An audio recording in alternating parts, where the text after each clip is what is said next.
जो लोग दंगा करते करते पावर में आते हैं ना, দাঙ্গা করতে করতে যারা ক্ষমতায় আসে তারা কি করে বুঝবে মানুষের রক্তের দাম অনেক বেশি?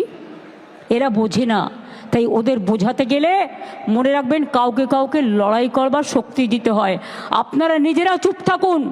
বাংলায় সারা ভারতবর্ষকে বলুন, যেমন এনআরসি নিয়ে মিছিল করেছে, এনপিআর নিয়ে মিছিল করেছে, আমরা এনআরসি এনপিআরের পক্ষে নই। আমরা প্রথম থেকে আমাদের স্ট্যান্ড ক্লিয়ার করে দিয়েছি। এরপর ইউনিফর্ম সিভিল কোড নিয়ে আসবে, যদিও চ্যালেঞ্জ হবে, ওয়াকফও চ্যালেঞ্জ হবে, কনস্টিটিউশন অ্যামেন্ডমেন্ট হবেই আগামী দিন, জেনে রাখবেন। তবুও আপনাদের আমি বলে রাখি যে আপনারা প্লিজ শান্তির বার্তা দিন সবাইকে। শান্তি থাকলে সব হবে, আর শান্তি না থাকলে আপনি কিন্তু নিজের পায়ে কুড়ুল মেরে বিজেপিকে সাহায্য করে দেবেন। এটা করতে দেবেন না। যারা দাঙ্গা করেছে আমি একজনকেও ছাড়ব না। আমি কোনো দাঙ্গাকে সাপোর্ট করি না, করতে দেবই না। একটা জায়গায় দুটো জায়গায় ভাঙড়ে করবার প্রয়োজন ছিল না। যারা করেছে অন্যায় করেছে, সরকারি সম্পত্তি নষ্ট করেছে।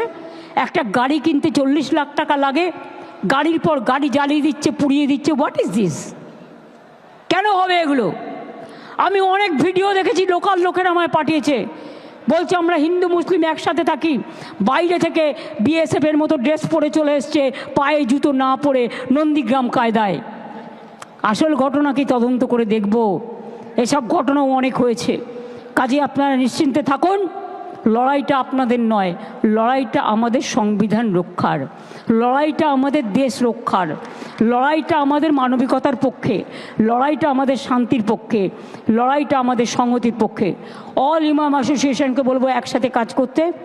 মুসলিম পার্সোনাল ল বোর্ড থেকে শুরু করে, মুয়াজ্জিন থেকে শুরু করে, ইমাম থেকে শুরু করে, যারা আছেন মাদ্রাসা থেকে শুরু করে সবাইকে অনুরোধ করব একসাথে শান্তির বার্তা দিন এবং হিন্দু মুসলমান একসাথে থাকুন, ভালোভাবে থাকুন, কারো প্ররোচনায় পা দেবেন না। আর আপনাদের এই মিটিংয়ে আমি ঘোষণা করলাম যে 2-3 মারা গেছেন, 3টে পরিবারকে বিএসএফও গুলি চালিয়েছে, তার বিরুদ্ধেও অ্যাকশন হবে। আমি আমার চিফ সেক্রেটারিকে বলছি, বিএসএফ যারা গুলি চালিয়েছে, কেন চালিয়েছে তার তদন্ত রিপোর্ট হওয়া উচিত।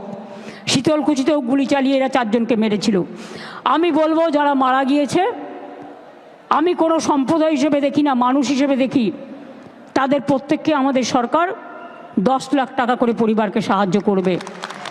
যাদের বাড়ি ভেঙেছে তাদের সবাইকে বাংলার বাড়ি করে দেওয়া হবে এবং যাদের দোকান